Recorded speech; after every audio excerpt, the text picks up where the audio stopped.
Hey folks, I am Anand Sharma. Welcome to my YouTube channel Subject Simplified and enjoy the video. आज हम economics का topic discuss करेंगे land. Okay, सारे important questions answers discuss करेंगे। Economics का chapter है land, important topic है land. तो चलिए first we will discuss about land in economics ICSE class 10. The chapter land is fundamental. Okay, so पहले short question से start करते हैं। Define the term land in economics. In economics, land refers to all the free gifts of nature. It includes all natural resources on, above, below the earth's surface that are used in the production process. इसका example है soil, water, forest, minerals, sunlight, etc. State any two characteristics of land.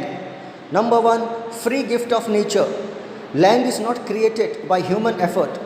It is provided by nature. Fixed supply. The quantity of land is physically finite and cannot be increased or decreased by human effort. What is meant by the productivity of land? Productivity of land refers to the output or yield obtained from a unit area of land.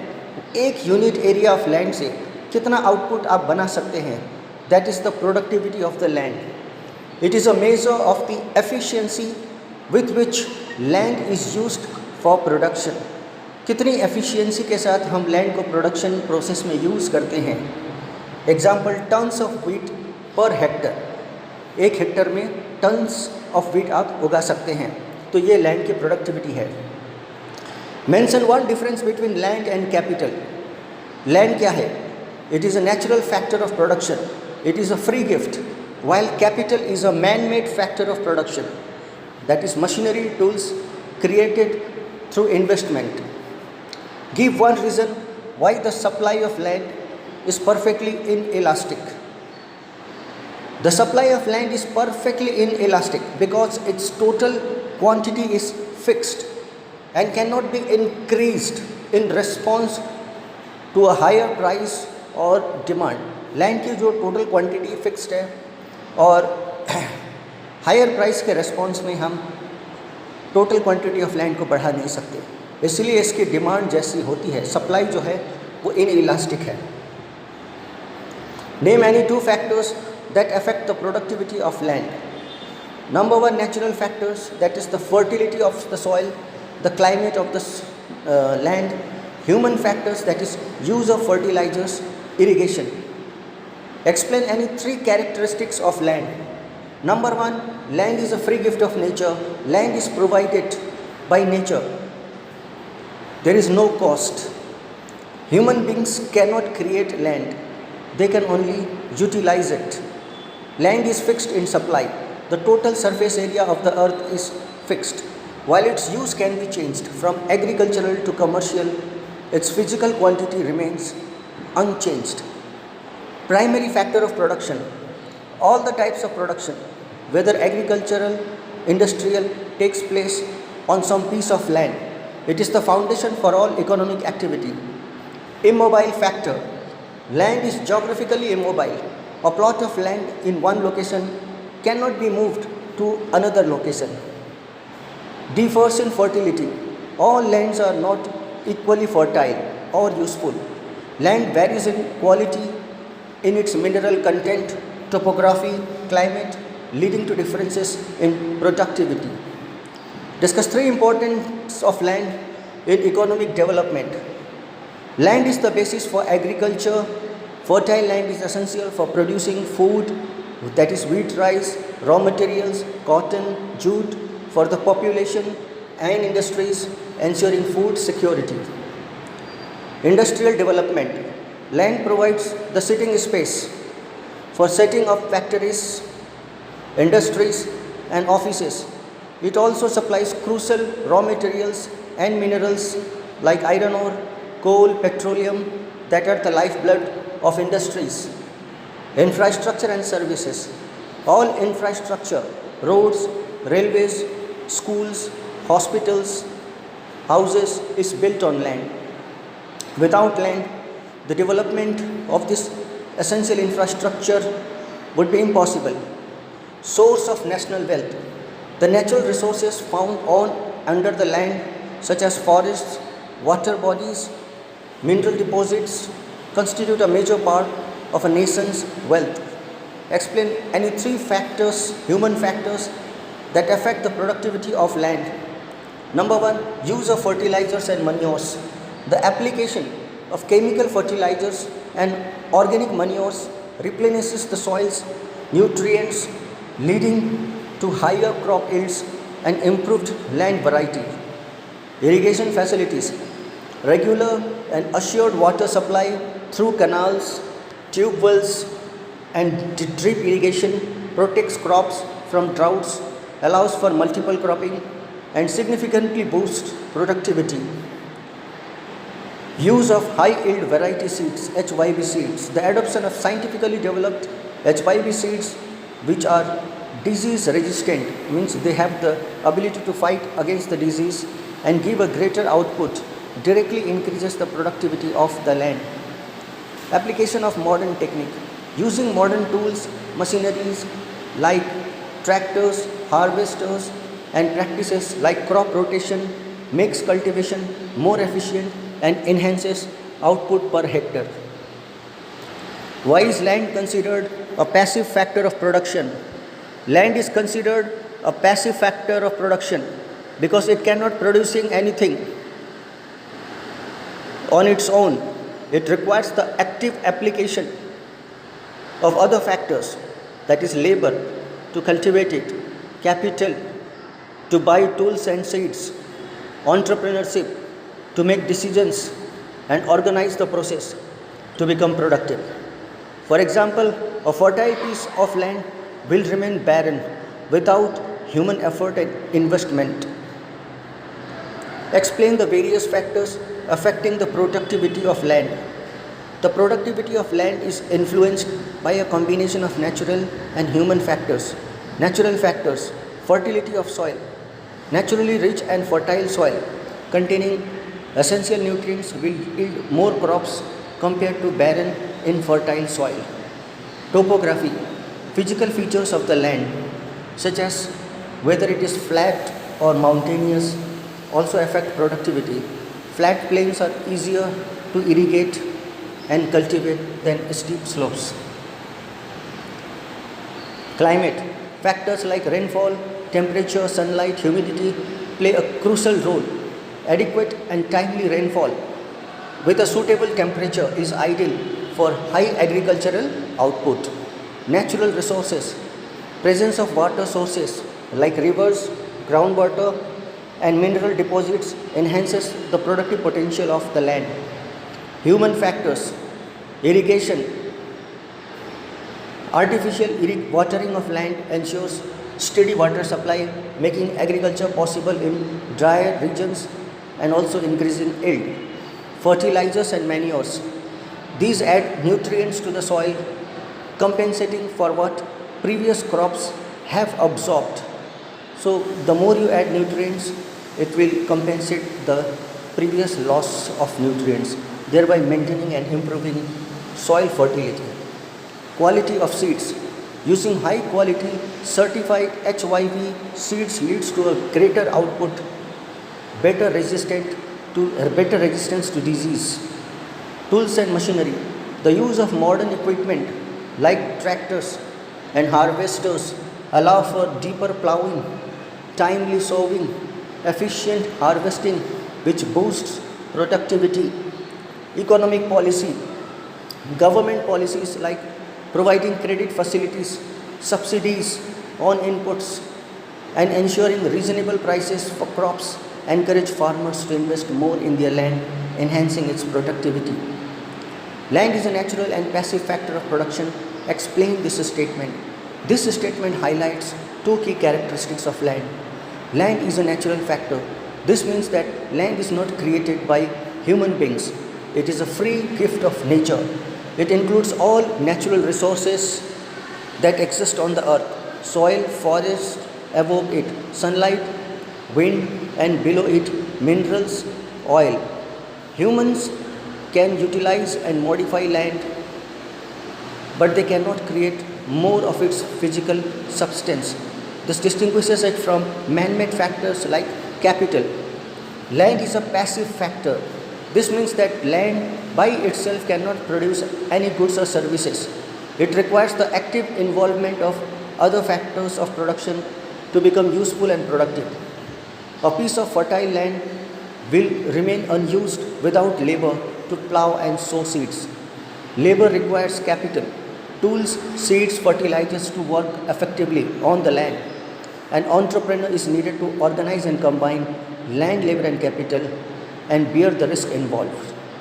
In essence, land provides the base or the stage, but the play or production only happens when other active factors are applied to it. So it is rightly called a passive factor. Discuss the importance of land as a factor of production. Land holds supreme importance as a factor of production for following reasons. Foundation of all production.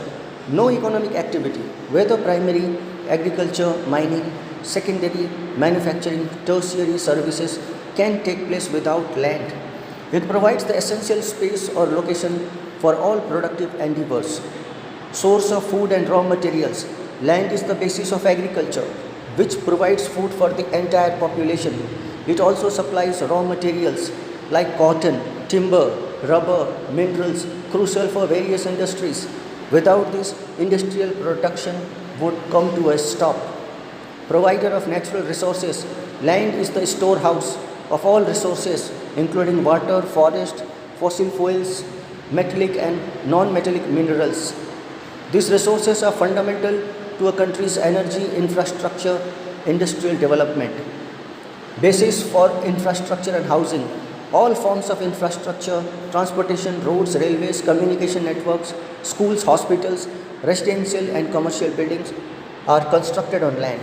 It is essential for urbanization and overall development. Determiner of economic prosperity. The quantity, quality, and utilization of a nation's land and resources are key determinants of its economic prosperity and standard of living. Which of the following is not a characteristic of land? Its supply can be easily increased. Option number B. Productivity of land can be increased by using modern farming methods. Option number D. Land differs in fertility. This statement refers to which characteristics of land? Option B, it is heterogeneous. That means land differs in fertility. Heterogeneous means not uniform, not same. Each piece of land is different. Which of these is an example of a land-based resource? Iron ore, option C. The factor of production that is geographically immobile is option C, land. So friends, our next chapter from ICSE Class 10 Economics is labor. Okay, the next chapter is ICSE Labor Economics.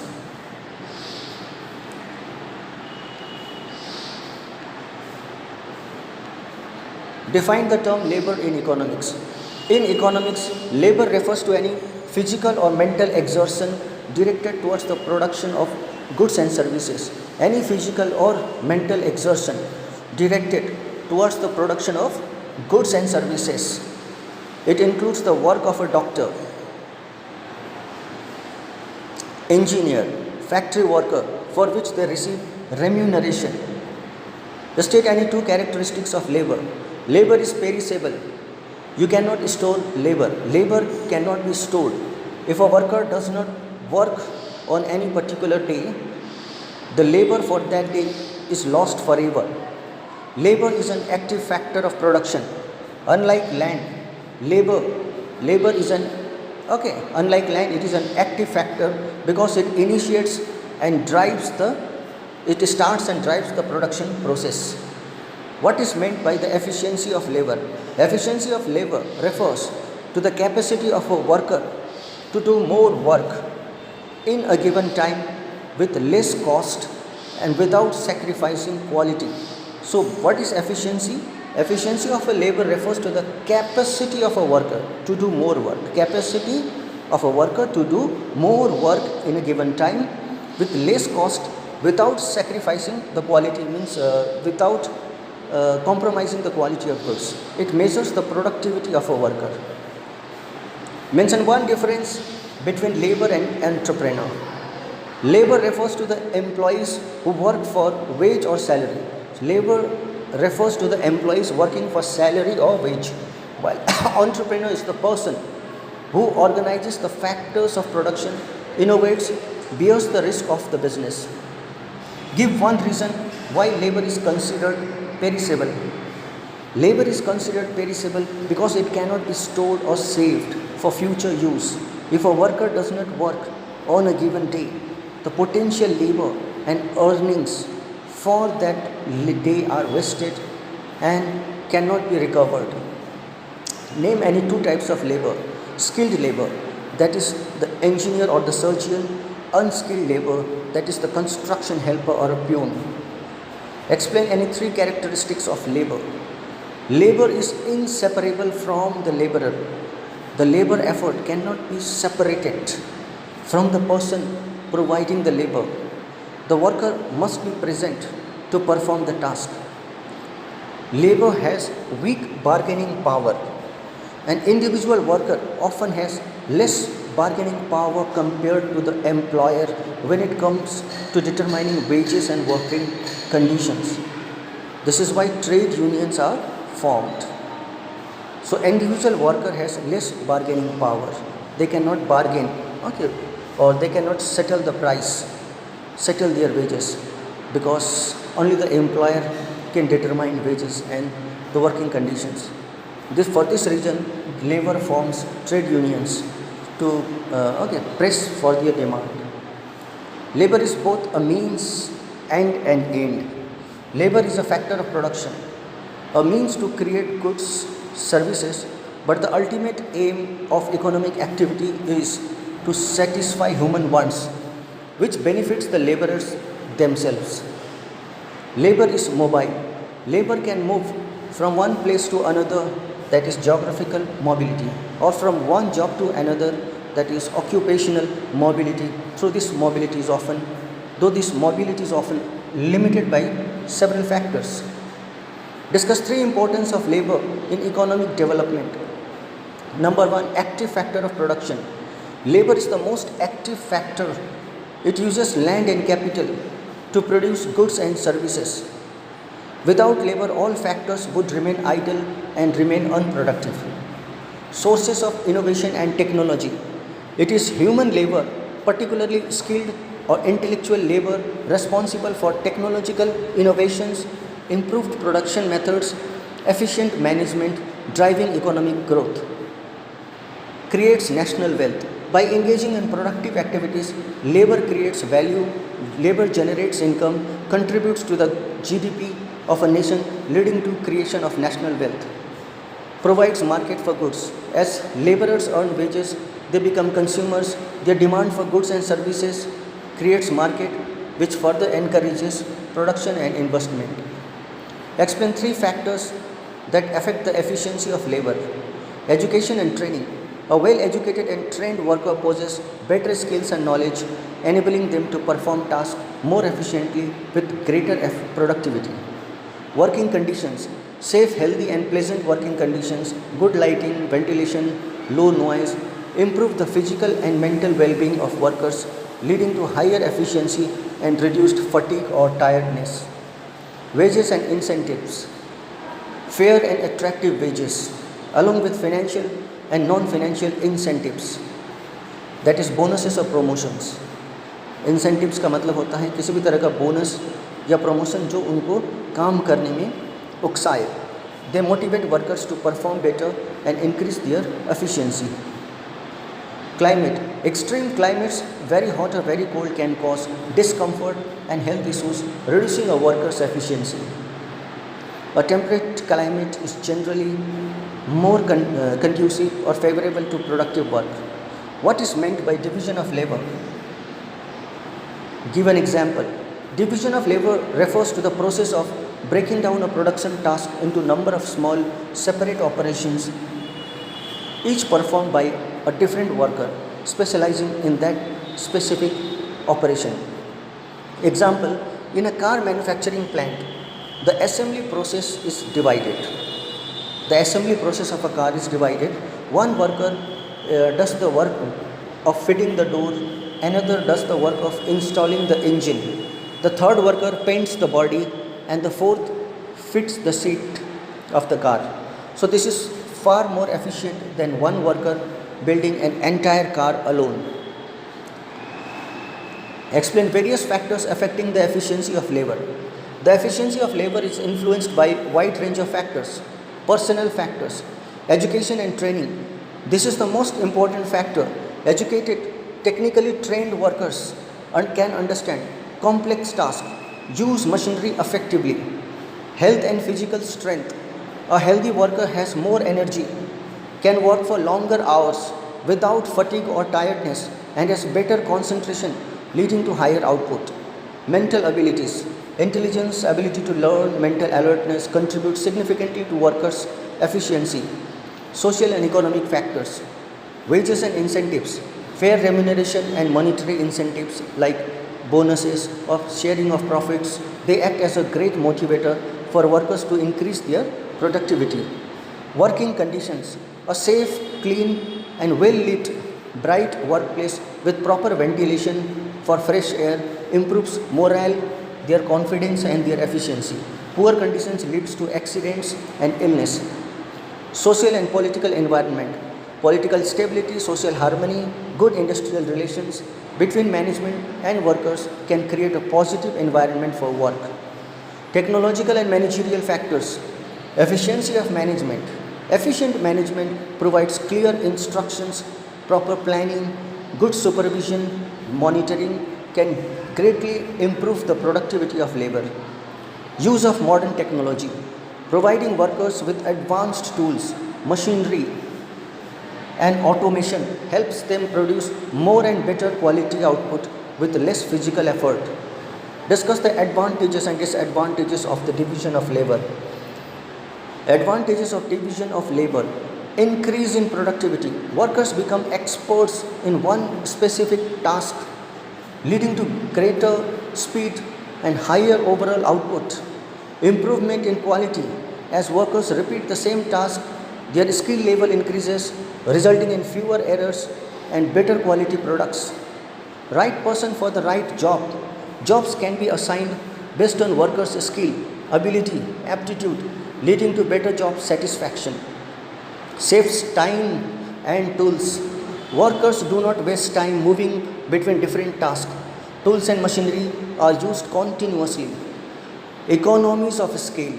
If there is a larger number of production, mass production becomes possible, and this mass production can significantly reduce the cost per unit of production. Disadvantages of division of labor. Number one, monotony. Monotony means the same boring work, repeated or routine work. Repeating the same task endlessly makes the job boring and monotonous, which can kill creativity and lead to dissatisfaction. Loss of craftsmanship. Workers learn only one part of the process and may not know how to create the entire product, leading to a loss of overall skill. Increased interdependence. The production process becomes highly interdependent.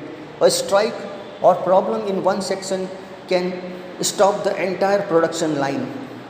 Risk of unemployment. Over specialization in one task can make it difficult for a worker to find another job if that specific skill is no longer needed due to technological change. Differentiate between skilled and unskilled labor. Skilled labor, a labor that requires specialized training, education, and expertise. Unskilled labor, labor that requires no special training or education. Skilled labor involves complex tasks that require mental ability and judgment. Unskilled labor involves simple manual tasks requiring physical strength and repetition. Skilled labor requires formal education, apprenticeship training, or extensive training. Unskilled labor requires little or no formal training. Learning is often on the job. Examples are doctors, skilled laborers. Examples are doctors, engineers, software developers, electricians, pilots. Unskilled laborers include construction helpers, rickshaw pullers, peons, agricultural laborers. Skilled laborers commands high wages due to their expertise, skill, okay, and scarcity. Unskilled laborers receive low wages as the work can be performed by many of them. Skilled labor adds significant value to the production process through innovation and skill. Unskilled labor adds basic value through the execution of simple directed tasks. Which of the following is not the characteristics of labor? Answer C. Its supply can be increased easily. Increasing the supply is a slow process that is dependent on population growth. The efficiency of labor can be increased by option number C, offering training programs. A doctor is an example of option C, skilled labor. The main disadvantages of division of labor is number C, monotony in work. The concept where work is divided into smaller tasks, that is called division of labor.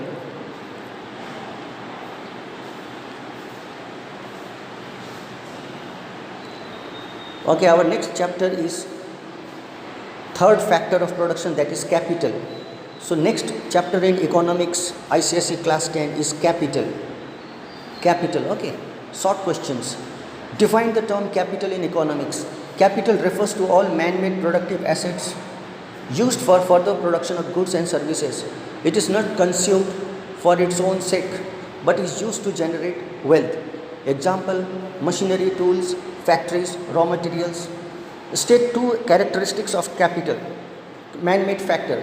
Capital is not a gift of nature. It is created by human effort through the process of investment. Productive factor. Capital is used to produce more goods and services. It improves the productivity of other factors like land and labor. What is meant by capital formation?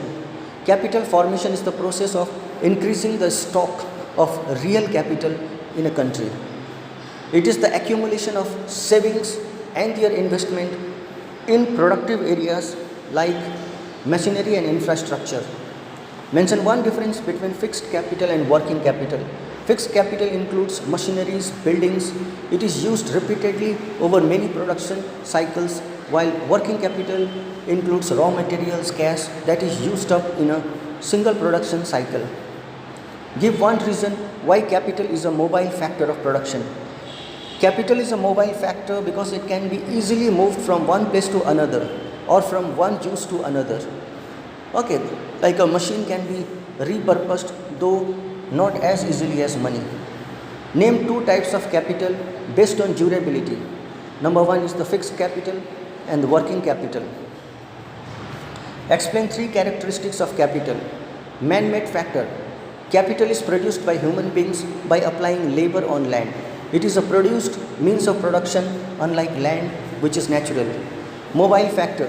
Capital is relatively mobile. Physical capital like machinery can be moved and financial capital can be transferred easily from one place of business to another. Elastic supply. The supply of capital is not fixed. It can be increased through greater savings and investment, unlike land whose supply is fixed. Depreciates. Capital goods undergo wear and tear, that is depreciation over time, and needs to be replaced or renewed. Discuss three importance of capital in economic development. Number one, it increases productivity. The use of modern machinery, tools and technology, that is all forms of capital, significantly increases the productivity of land and labor, leading to higher output. Foundation for large scale production. Capital is essential for establishing large industries and factories. Without capital, production would remain at small scale and primitive level.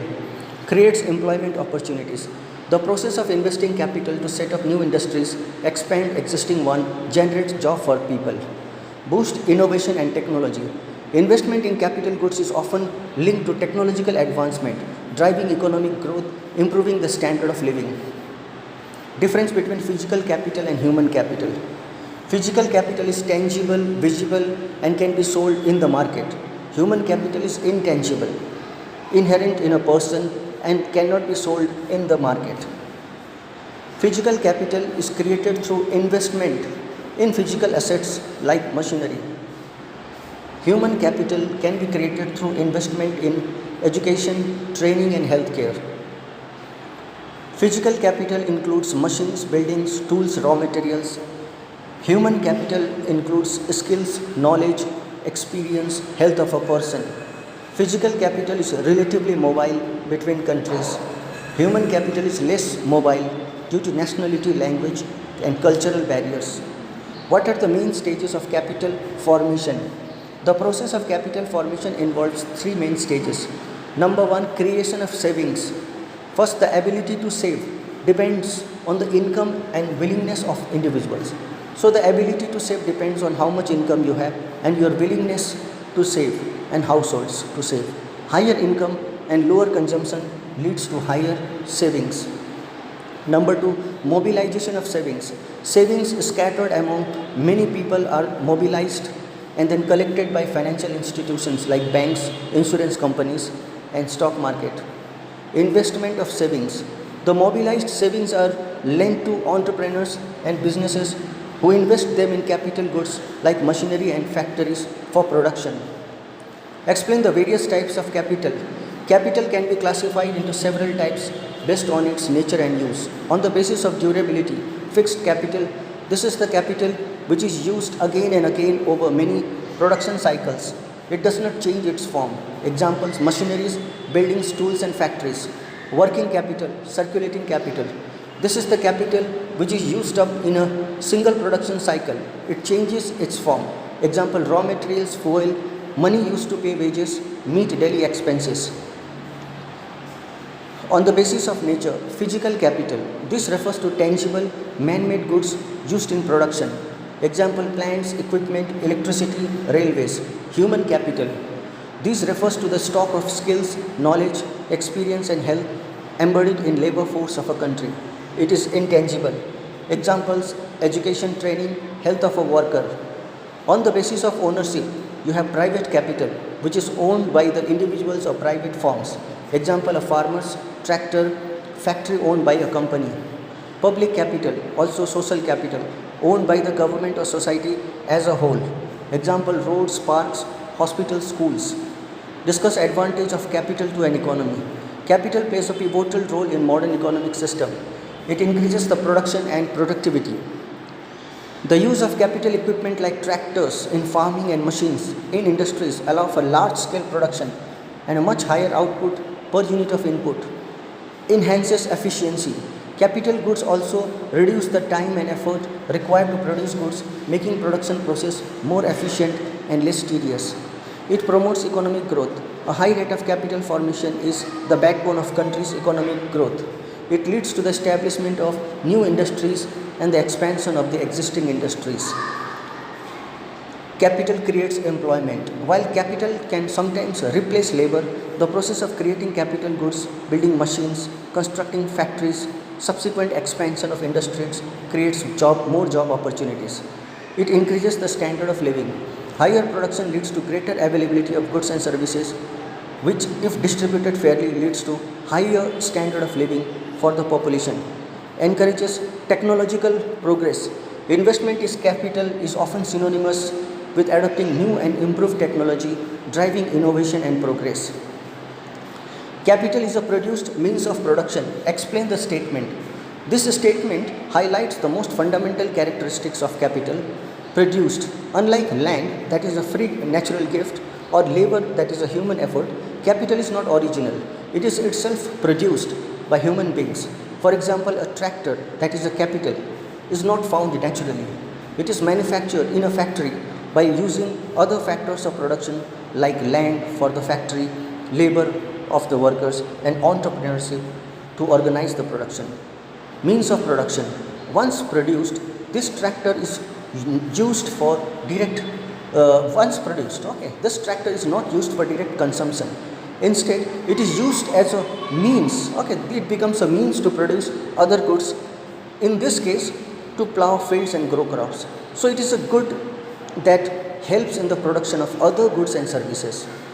Therefore, the statement means that capital is not a primary factor, but it is a secondary factor created by the combination of primary factors like land and labor to help in the production process further. Which of the following is not a characteristics of capital? Option C, it is a free gift of nature. Raw materials and fuel are examples of. Option B, working capital. The process of increasing the stock of real capital in a country is called. Option B, capital formation. The skills and knowledge of a worker are referred to as. Option D, human capital. The first stage of capital formation is. Option C, creation of savings. Okay, we have finished 3 lessons till now. Now we will move to other lessons.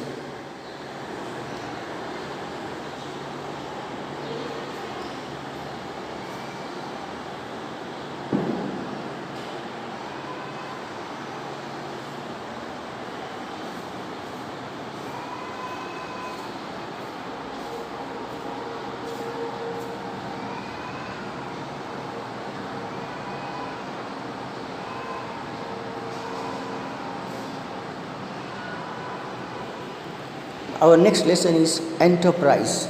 ICSE Board Economics Enterprise. Let's start with enterprise. Short answer questions.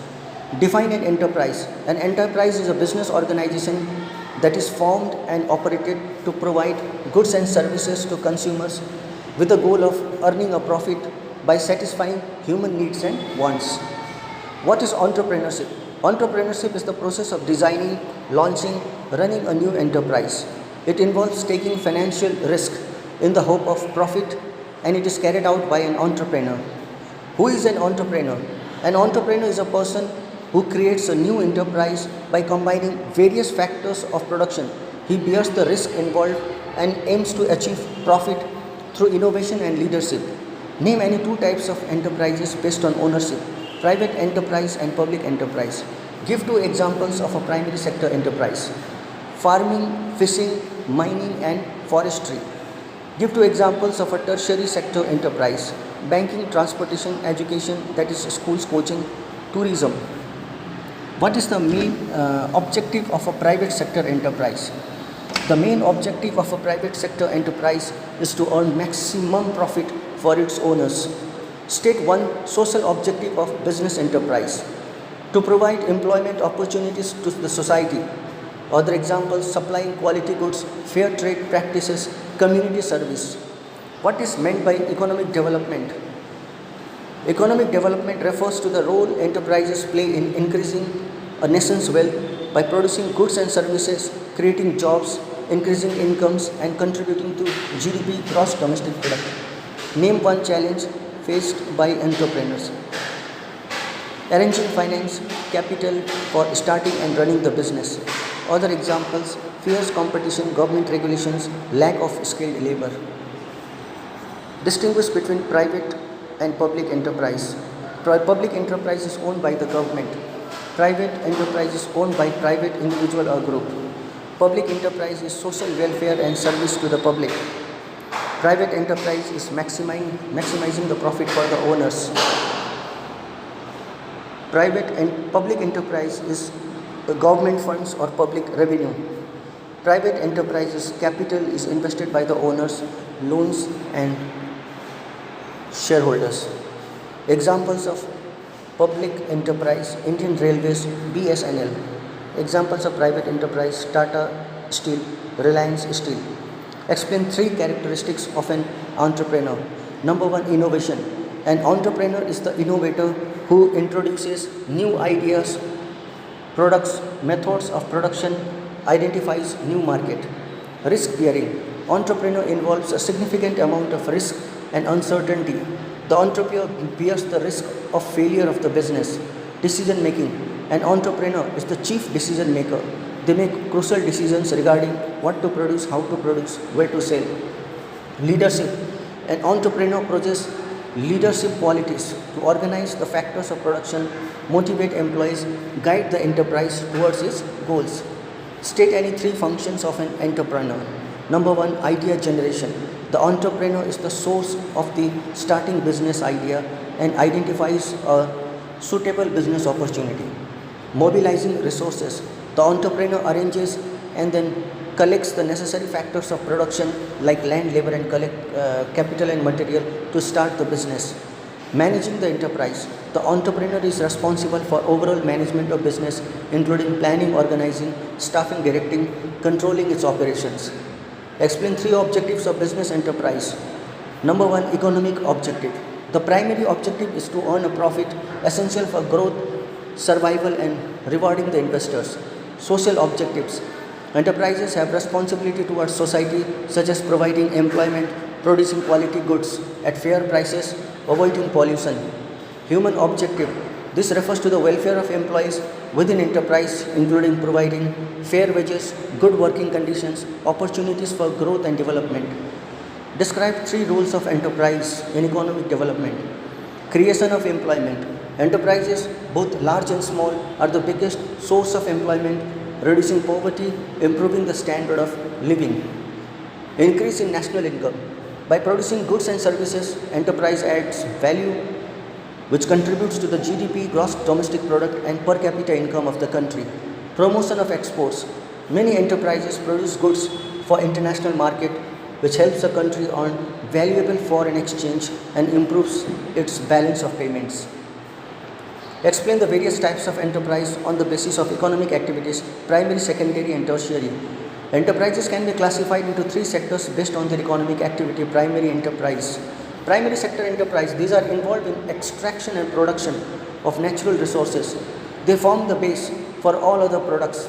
Example, agriculture, fishing, mining, forestry. The output of this sector is often used as raw material by the secondary sector. Secondary sector enterprises.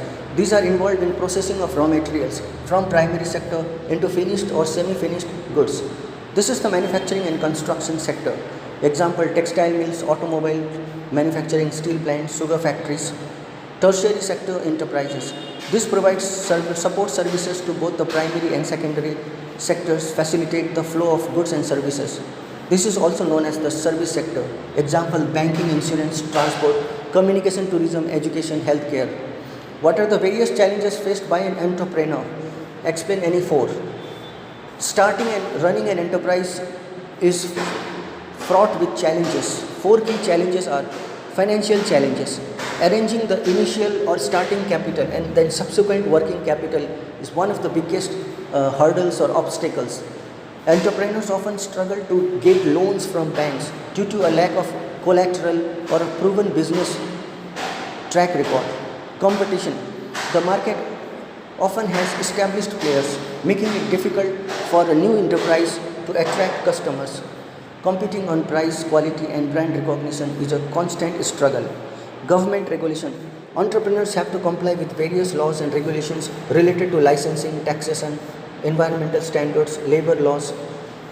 Okay, managerial challenges. Many entrepreneurs are good at their core idea, but they lack formal skills in areas like marketing, finance, and human resource management, leading to poor decision making. Discuss the role of entrepreneurship in economic development of country. Entrepreneurship acts as a catalyst for economic development. Its roles are wealth creation and distribution. Entrepreneurs create new wealth by establishing successful businesses. The wealth is distributed through taxes to the government, salaries to employees, and profits to investors, leading to a higher standard of living. Creation of employment. New enterprises are a significant source of new jobs. By starting small and medium enterprises, entrepreneurs solve the critical problem of unemployment in a country like India. Balanced regional development. Entrepreneurs can set up industries in backward or rural areas using local resources. This helps in developing infrastructure in areas and reduce the migration of people to urban areas. Community development. Entrepreneurs often contribute to local communities, building schools, hospitals, roads as part of their social responsibility. They increase the demand for local goods and services, boosting the local economy. Export promotion. Entrepreneurial ventures that produce goods for global markets help a country earn foreign exchange, crucial for importing essential technology and goods. An entrepreneur is not just a risk bearer but an innovator. Explain this statement. This statement highlights the most critical roles of an entrepreneur. Starting any new business involves immense uncertainty, so he is a risk bearer. The entrepreneur invests their own capital and time without any guarantee of success. They bear the risk of failure, changes in market trends, competition, obsolescence, and natural calamities. This risk bearing function is fundamental to the identity of an entrepreneur. As an innovator, merely bearing risk is not enough. Entrepreneur must be an innovator. According to economist Joseph Schumpeter, innovation is the core of entrepreneurship. Innovation can take many forms, like introducing a new brand product, the first smartphone, introducing a new method of production, like a more efficient manufacturing technique, opening a new market, that is selling Indian handicrafts online globally, discovering a new source of raw material, using bamboo as a sustainable alternative to wood, bringing about a new organizational structure, that is the franchisee model. Therefore, entrepreneur is not a mere gambler who bears risk. They are dynamic agent of change who combine risk bearing with innovation to create value and drive economic progress. Coming to the theory of demand. Our next chapter in economics is theory of demand.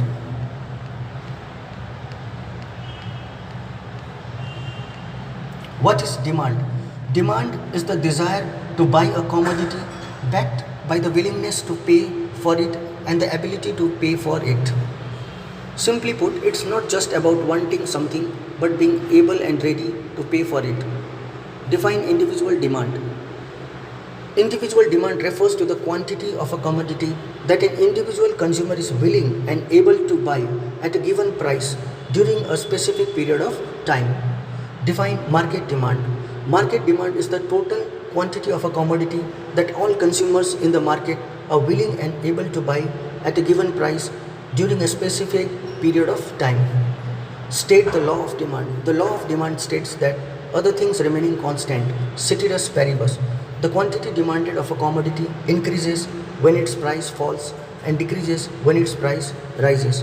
It shows an inverse relationship between the price and quantity demanded. What is a demand schedule? A demand schedule is a table showing the different quantities of a commodity that a consumer or all the consumers is willing to buy at different possible prices. What is a demand curve? A demand curve is a graphical representation of the demand schedule. It is a downward sloping curve showing the inverse relationship between the price of a commodity and its quantity demanded. What does ceteris paribus mean? It is a Latin phrase meaning other things remaining constant or all other things being equal. The assumption is crucial for the law of demand to hold true. Give one reason for the downward slope of the demand curve. The law of diminishing marginal utility. As a consumer consumes more units of any commodity, the satisfaction, that is the utility from each additional unit, decreases. Hence, the consumer is willing to pay less for more units, making the demand curve slope downward. Individual demand and market demand. Demand by a single consumer is individual demand. Demand by all the consumers in the market is market demand. Individual demand is narrow and it refers to one person. Market demand is broad, it refers to the entire market. Individual demand represents preferences and purchasing power of one individual. Market demand represents aggregate of all individual demands. Curve, a single demand curve in case of individual demand. The market demand curve is the horizontal summation of all the individual demand curves. Explain any three determinants of demand other than the price of the commodity. Number one, income of the consumer. For normal goods, demand increases when consumer income rises and decreases when income falls. For inferior goods, that is cheap bread, demand may fall when income rises. Tastes and preferences. If a product becomes more fashionable or popular, that is a new style of shoes, its demand will increase even if the price doesn't change. Price of related goods. Number one, substitute goods, that is tea and coffee. If the price of tea rises, people will switch to coffee, increasing the demand for coffee. Complementary goods, that is cars and petrol. If the price of car falls, more people will buy cars, which will increase the demand for petrol. With the help of a schedule, explain the law of demand. So this is the individual demand schedule. Okay, you can prepare this schedule.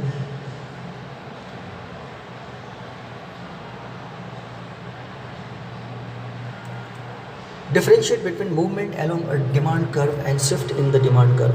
Movement along the demand curve, it is caused by a change in the price of the commodity itself. It is caused by the change in the price of the commodity itself. And shift in the demand curve, it is caused by a change in other factors.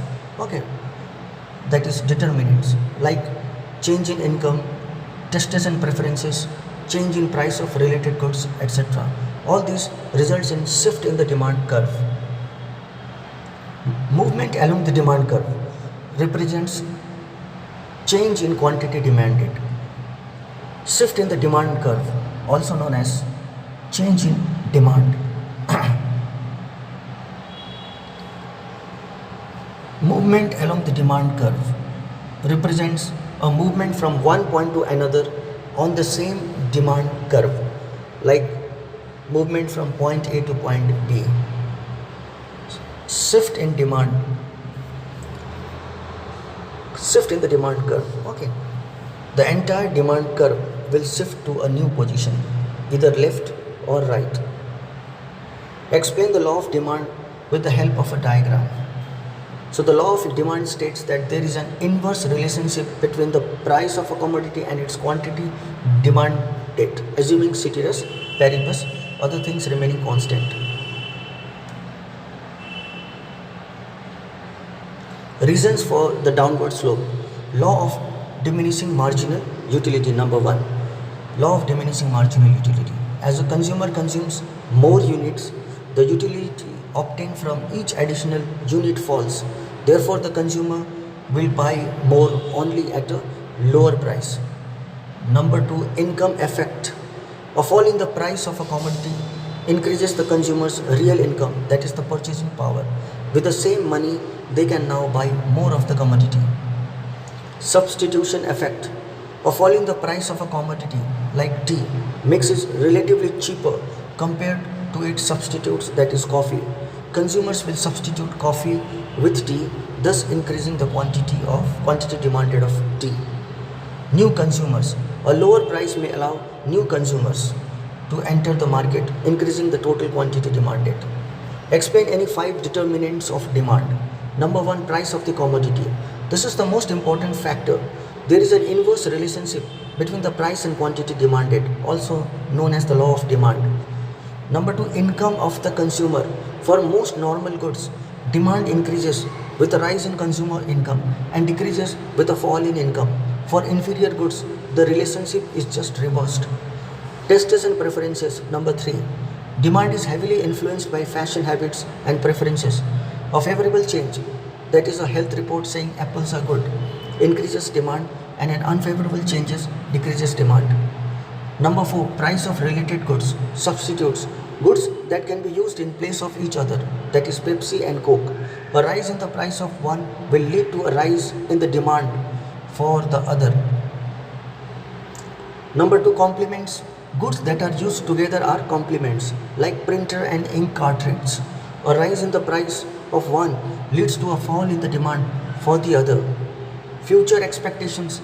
If consumers expect the price of a commodity to rise in future, they will increase its demand today. That is buying fuel before a price hike. Conversely, if they expect a fall in price, they will postpone their purchase, reducing the current demand. Explain the exceptions to the law of demand. In certain situations, the law of demand fails. People buy more when the price rises and less when the price falls. These are the exceptions to the law of demand. Number one, giffen goods. Giffen goods, they are highly inferior goods. Cheap staple food like bajra or low quality bread. Okay. On which low income groups spend a large part of their income. If the price of a given good rises, the real income of the consumer falls so much that they cannot afford better alternatives and they are forced to buy even more of this inferior good. Articles of snob appeal or status symbol. Number 2. For certain luxury goods, designer, handbag, luxury cars, a high price is associated with prestige and exclusivity. If the price of such an item falls, it loses its prestige value, snob value, and demand may actually decrease. Number 3, ignorance. Sometimes consumers associate a higher price with better quality. They may end up buying more of a commodity at a higher price under a false belief that it is a superior good. Number 4, emergencies. During wars, natural calamities, or in panic situations, people start hoarding goods or storing goods and buy more even at higher prices due to the fear of scarcity or loss of goods in future.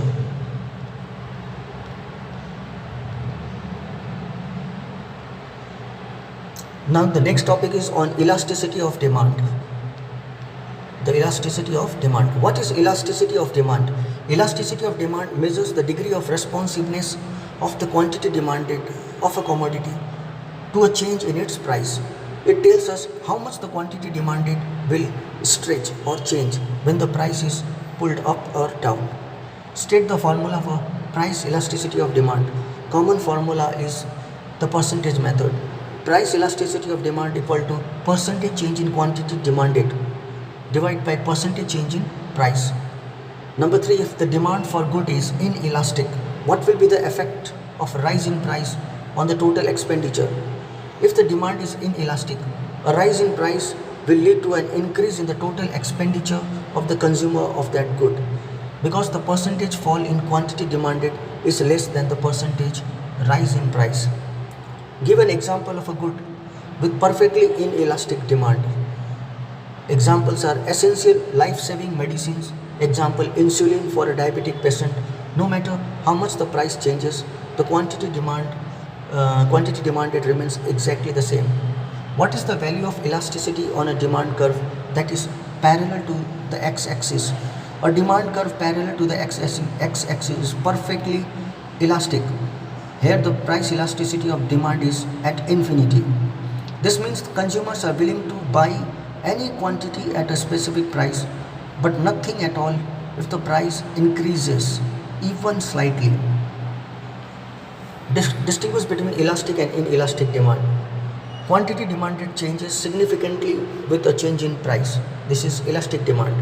Quantity demanded changes only slightly with a change in price. This is inelastic demand. In case of elastic demand, price elasticity of demand is greater than 1. In case of inelastic demand, price elasticity of demand is less than 1. Elastic demand, price and total expenditure move in opposite direction. In case of inelastic demand, price and total expenditure move in the same direction. Examples of elastic demand: luxury goods like cars or air conditioners. Examples of inelastic demands: necessities like salt, rice, vegetables. Explain any 3 factors that affect the elasticity of demand for a commodity. Number 1, nature of the commodity. Necessities. Example, food, grains, medicines have inelastic demand as their consumption cannot be postponed. Number 2, luxuries, that is designer clothes, expensive cars, motor cars, holidays. They have elastic demand as they can be easily given up if the price rises. Availability of substitutes. Number 3, goods with close substitutes, that is different brands of tea having elastic demand. If price rises, consumers can easily switch to other goods. Then you have goods with no close substitutes, that is electricity or petrol. They have inelastic demand. Proportion of income spent. Goods on which consumer spends very small portion of income, that is salt or matchbox, they have inelastic demand. A price change doesn't affect their budget much. Goods on which a large portion of income is spent, that is a car or a refrigerator, they have elastic demand. A price rise forces consumer to think and possibly postpone the purchase in future. With the help of example, calculate the price elasticity of demand using percentage method. The price of ice cream rises from rupees 20 to 25, then the quantity demanded falls from 100 units to 80 units. change in quantity demanded equal to change in quantity by original quantity. Okay, so this is the numerical. You can just have a look at the numerical, the way it is solved. So finally we have the interpretation or conclusion. Since the price elasticity of demand is 0.8, 0.8 is less than 1, the demand for ice cream is inelastic. Okay, because the price elasticity of demand is less than 1, the demand for ice cream is inelastic demand in this price range. Explain the 5 degrees of price elasticity of demand with examples and diagrams. The 5 degrees are defined by numerical value of price elasticity. Perfectly elastic demand, PED, perfectly elastic demand, here it is equal to infinity. This mean, what does it mean? Meaning consumers are ready to buy any quantity at a single price. The quantity demanded becomes zero when with the slightest price increase. For the diagram, a horizontal straight line can be drawn parallel to the x-axis. Example, demand for a single farmer's wheat in a perfectly competitive market. He can sell all his produce at the market price, but he cannot sell anything above it. Perfectly inelastic demand. Number 2, perfectly inelastic demand, PED is equal to 0. Okay, perfectly inelastic demand, where price elasticity of demand is equal to 0. Meaning quantity demanded remains constant regardless of any change in price. What would be a diagram here? A diagram would be a vertical straight line which will be parallel to the y-axis. Example for this is demand for essential life-saving drugs. Number 3, unitary elastic demand, where elasticity of demand is equal to 1. What does it mean? Meaning the percentage change in quantity demanded is exactly equal to the percentage change in price. In this case, the total expenditure remains unchanged. Diagram, what would be a diagram? A rectangular hyperbola would be drawn in this case, a downward sloping curve where the total area under the curve at any point is the same.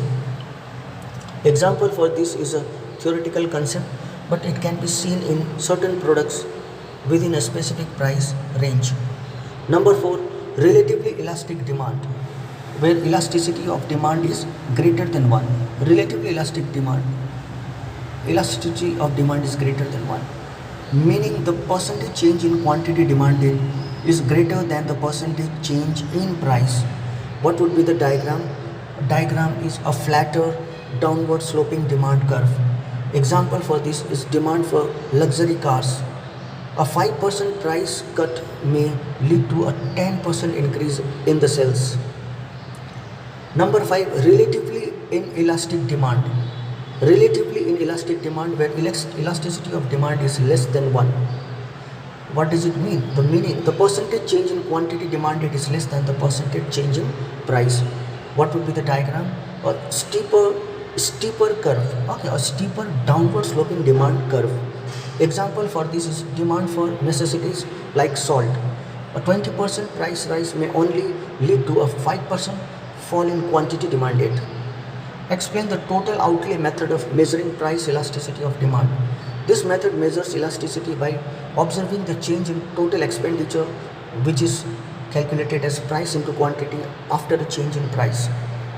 Price falls, okay, change in total expenditure is that total expenditure increases. Okay, inference on elasticity is that demand is elastic, that is elasticity of demand is greater than 1. Price falls, another situation when price falls, change in total expenditure is total expenditure decreases, demand is inelastic, that is elasticity of demand is less than 1. Price falls, total expenditure remains unchanged, here the demand is unitary elastic, that is elasticity of demand is equal to 1.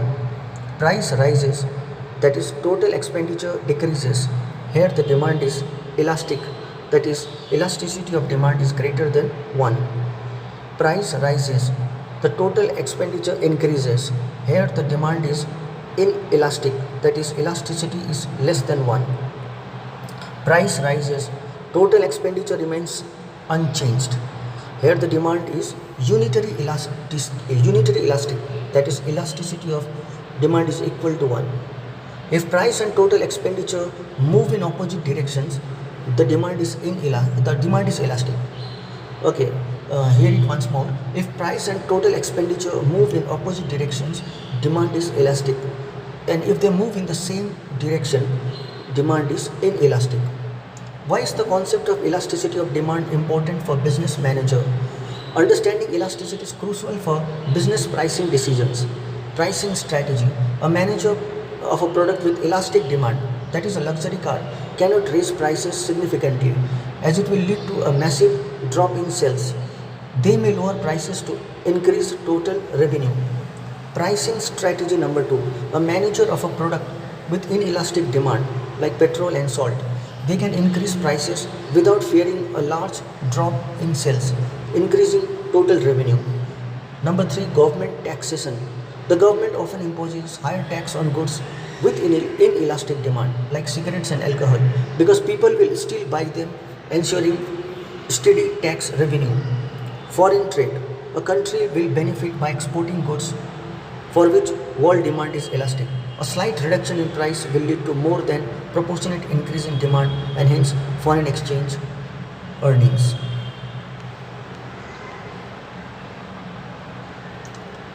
Okay friends, this much for today. I am going to stop my lecture here. Thanks for listening to me and listening to my video.